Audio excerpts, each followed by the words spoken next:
আচ্ছা তোমার কেমন লাগবে যদি সদ্য বিয়ে করা বউকে তোমার বন্ধু পালিয়ে নিয়ে চলে যায়? জানি একদমই ভালো লাগবে না। অ্যান্ড এমনটা আমার সাথে হয়েছিল 7 ডিসেম্বর 2020। খুব শখ করে একটা ইউটিউব চ্যানেল খুলছিলাম। অ্যান্ড সেই চ্যানেলে দীর্ঘ 1 বছর কষ্ট করার পরে আমার প্রায় 1000 সাবস্ক্রাইবার হয়েছিল। 2টি সাবস্ক্রাইবার হলে আমাদের 1000টি সাবস্ক্রাইবার হয়ে যাবে। ও ফাইনালি! তো গাইস আমাদের ফাইনালি 1000 সাবস্ক্রাইবার হয়ে গেছে। অ্যান্ড সেই ইউটিউব চ্যানেলকে আমি আমার নিজের বউ মনে করতাম, ঠিক আছে? তো একদিন সকালে উঠে দেখি কি সেই চ্যানেলে মানে আমার বউকে কেউ খেয়ে দিয়ে চলে গেছে। মানে আমার ইউটিউব চ্যানেলে ফার্স্ট কপিরাইট স্ট্রাইক হয়েছে। অ্যান্ড সেই স্ট্রাইকের কিছুদিন পরেই আমার চ্যানেলে ওয়ার্নিং আসে। অ্যান্ড ওয়ার্নিং আসার 3 মাস পরেই আমার চ্যানেলে একটা কপিরাইট আরও একটা স্ট্রাইক আসে। যাদের হালকা একটু ইউটিউব সম্পর্কে ধারণা আছে তারা জানেন যে যদি কোনো ইউটিউবের কোনো চ্যানেলে 3টা কপিরাইট স্ট্রাইক পড়ে তাহলে সেই চ্যানেলটা ইউটিউব থেকে টার্মিনেট করে দেয়, মানে ইউটিউব থেকে পার্মানেন্টলি ডিলিট করে দেয়। তারপরে আমি ভাবলাম যে এই চ্যানেলে যদি আমি আবার কাজ করি অ্যান্ড আমার কোনো ভুলের কারণে যদি এই চ্যানেলে আরও একটা স্ট্রাইক পড়ে তাহলে আমার সব কষ্ট শেষ। অ্যান্ড সেই চ্যানেলে আমি ফ্রি ফায়ারের ফ্যাক্টস ভিডিওস। আজকের এই ভিডিওর মধ্যে আমি আপনাদের ফ্রি ফায়ারের এমন 5টি আননোন ফ্যাক্ট বা ফ্রি ফায়ারের কিছু পুরনো স্মৃতি সম্পর্কে জানাবো। গেমিং, তো সবার welcome back to our new series of Minecraft gaming news. GTA 6 এর ট্রেলারটাকে ফ্রেম বাই ফ্রেম ব্রেকডাউন করবো এবং এমন কিছু ডিটেলস বের করবো যে ডিটেলসগুলো আপনি ট্রেলার দেখার সময় মিস করে গেছেন। এরপরে আমি ভাবলাম যে এই চ্যানেলে আমি তাহলে কাজ করবো না, কারণ যদি আমার কোনো ভুলের কারণে যদি আরেকবার আমি কোনো ভুল করে বসি তাহলে আমার চ্যানেল শেষ, আমার সব কষ্ট বৃথা। অ্যান্ড তখন আমি ডিসিশন নিলাম যে ইউটিউবে আমি কোনো চ্যানেল খুলবো না, আমি একবারে ফেসবুকে একটা পেজ খুলবো। যেমন কথা তেমন কাজ, আমি ফেসবুকে একটা পেজ খুললাম। সেই পেজে আমি মিমস রিভিউ, এই কি অবস্থা সবার, কেমন আছেন সবাই? তো গাইস আজকে আমরা মেম রিভিউ করতে আছি। হ্যাঁ গাইস, ব্লগস, দেখতে পাচ্ছেন অনেক জোরে মাথা যাচ্ছে, তারপরে রোস্টিং।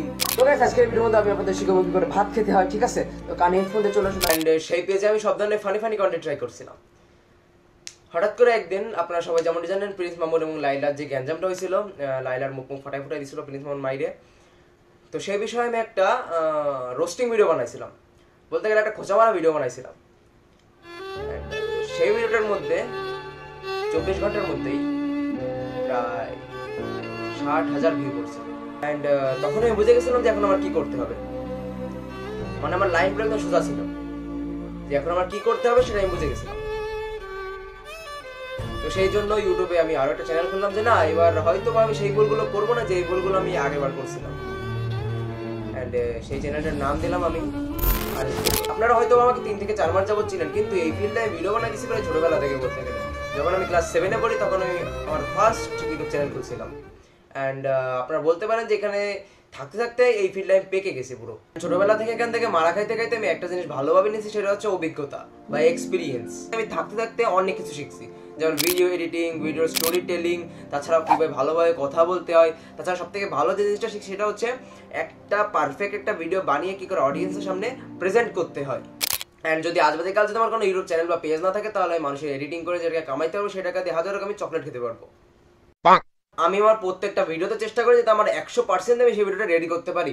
আপনাদের আমি বলে রাখি যে এই ভিডিওটা কিন্তু আমি 2বার শুট করছি। যখন আমি ফার্স্ট টাইম শুট করছিলাম, শুট করার পরে এডিটিং করে পুরো প্রোডাক্ট রেডি করার পর যখন আমি আপলোড দিতে গেছি, হ্যাঁ তখন দেখি কি অর্ধেকের বেশি ভিডিওতে কপিরাইট করে গেছে।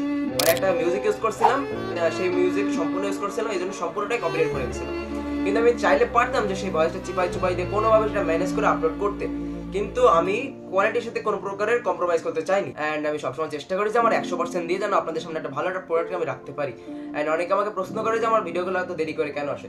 দেখেন ভাই, আমি সবসময় কোয়ান্টিটির থেকে কোয়ালিটিকে বেশি প্রায়োরিটি দিই। যেখানে আমি মনে করেন মাসে 3 থেকে 4টা ভিডিও আপলোড দিই, সেখানে আমি চাইলে মাসে 7টা থেকে 8টা ভিডিও আপলোড দিতে পারি। কিন্তু আপনি আমার এই একটা ভিডিও দেখে যে মজাটা পাবেন, আপনি সেই 7টা ভিডিও দেখে সে মজাটা পাবেন না। তাছাড়া মাসে যদি আমি একটা ভিডিও দিই, আমি সবসময় চেষ্টা করি যে সেই একটা ভিডিও যেন একটা কোয়ালিটিফুল ভিডিও দিতে পারি আপনাদের। সেই ভিডিও দেখে যদি আপনি এন্টারটেনমেন্ট হতে পারে। আপনি যদি আমার ভিডিও দেখে এন্টারটেনমেন্টই না পান, মজাই না পান, তাহলে দ্বিতীয়বার আপনি আমার সেই ভিডিও দেখতে আসবেন না। আর সাবস্ক্রাইব তো অনেক দূরের কথা। যেহেতু আমি 0 থেকে শুরু করছি সেহেতু এখানে আমার অনেক বেশি কষ্ট করা লাগবে। আমি কষ্ট করতেও প্রস্তুত, শুধুমাত্র আপনাদের সাপোর্ট দরকার। আর জানি আপনারা সেটা আমাকে দিবেন। তোমরা যারা শুরু করতে চাচ্ছ তাদেরকে আমি কিছু কথা বলি। ফার্স্ট অফ অল, তুমি যেই ফিল্ডে থাকো না কেন সেই ফিল্ডে তুমি তোমার 100% দেওয়ার চেষ্টা করো। তুমি যেই কাজই করছো না কেন সেই কাজটাকে ভালোবাসতে হবে, তাহলে তুমি এখানে লং টাইম টিকে থাকতে পারবে। আর একটা জিনিস তোমার সবসময় খেয়াল রাখতে হবে, যে ভিডিওটা বানাচ্ছ বা যাকে নিয়ে সেই ভিডিওটা বানাচ্ছ সেও যেন সেই ভিডিওটা দেখে মজা নিতে পারে। অ্যান্ড এই বছরে আমার গোল হচ্ছে 2025 শেষ হওয়ার আগে এই চ্যানেলে আমি 1 লাখ সাবস্ক্রাইবার দেখতে চাই। দেখো ভাই, মানুষটা ছোট হতে পারি কিন্তু আমার স্বপ্নগুলো অনেক বড় বড়। অ্যান্ড তোমরা যদি আমার এই জার্নিতে সাথে থাকতে চাও তো সাবস্ক্রাইব করতে পারো। তাছাড়া তোমার নতুন বছরের স্বপ্নকে সেটা অবশ্যই কমেন্ট বক্সে জানাতে ভুলবে না। আর সবাইকে অসংখ্য ধন্যবাদ আরও একবার যে এতক্ষণ ধরে বকবকন শুনছেন। হয়তো যারা এত দূর ধরে ভিডিওটা দেখছেন তারা হয়তো কিছু জানতে পারছেন, কিছু শিখতে পারছেন। তাছাড়া আমি সবসময় চেষ্টা করবো আমার 100% দিয়ে যেন আপনাদের সামনে একটা ভালো একটা কন্টেন্ট আমি রাখতে পারি। আর একটা দিন সবসময় মনে রাখবে যে আপনাদের ছাড়া আমি কিছুই না। তাছাড়া যদি আমাদের এই বছরের শেষে 2026 পড়ার আগে যদি 1 লাখ সাবস্ক্রাইবার হয়ে যায়, কথা দিচ্ছি গাইস এখানে বসে, বিয়েটা আবার সেরেই ফেলবো।